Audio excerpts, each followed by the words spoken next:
In gliding joints, the bones simply slide in relation to one another. Therefore, there are no axes of rotation in this type of joint. In hinge joints and pivot joints, there is only one axis of rotation. Structure of the bones at the joint restricts rotation to the movement around one axis only. Biaxial.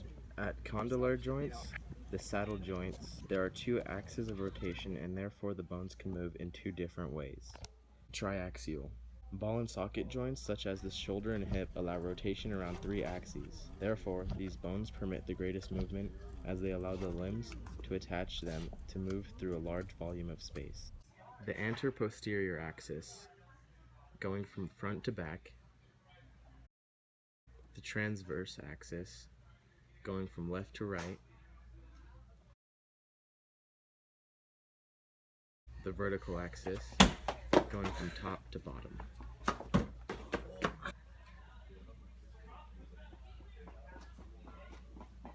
Flexion. Closing of the joint angle around the transverse axis at the joint. Extension. Opening the joint angle around the transverse axis at the joint.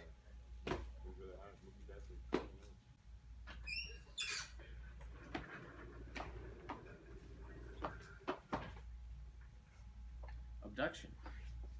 Opening the joint angle around the anteroposterior axis at the joint.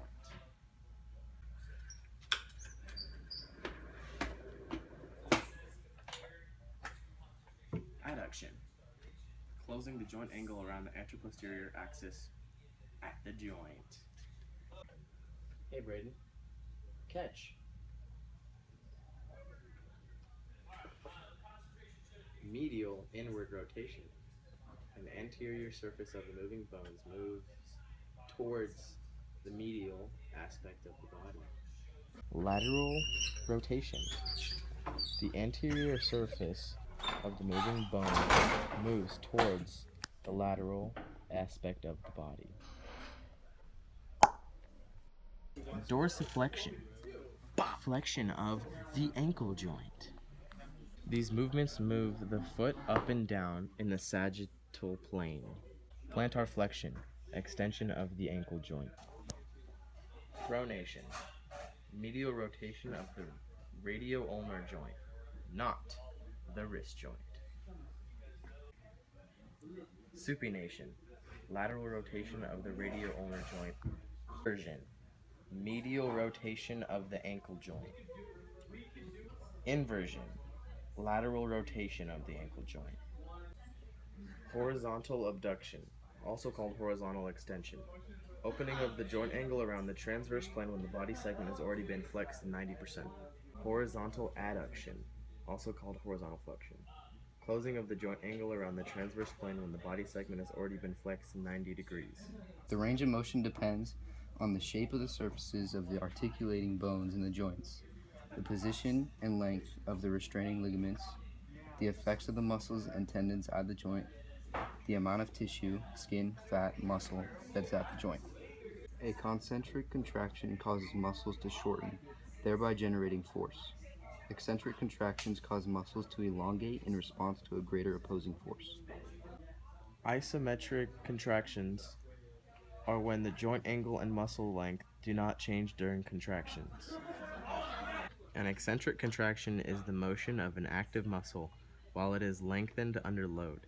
Eccentric training is repetitively long eccentric muscle contractions. In an isotonic contraction, tension remains the same whilst the muscle length changes.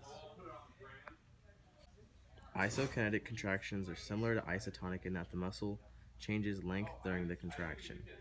Where they differ is that isokinetic contractions produce movements of a constant speed. Muscle relaxation. Contractile elements are not interlinked by the myosin heads, and that the ends of the muscle are not being drawn or trying to be drawn together. Therefore, the muscle contraction force is zero. However, it should be noted that there still may be some resistance to movement. Agonist. In this role, the muscle contracts concentrically to move the bone relative to the joint. The muscle shortens and the muscle torque is greater than any resistance torque. There are different levels of agonist: prime, assistant, or emergency. Antagonist. If a muscle contracts eccentrically, then it is often acting as an antagonist for the joint action. This means it acts in the opposite direction for its usual concentric function and gets longer even though it is contracting. Fixator. When muscles contract, both ends are drawn towards the middle of the muscle. Synergist. Most muscles have more than one action at a joint. Reciprocal inhibition. When an agonist contracts to move a body segment, it is usual for the antagonist, the muscle with the opposite concentric contraction action, to relax.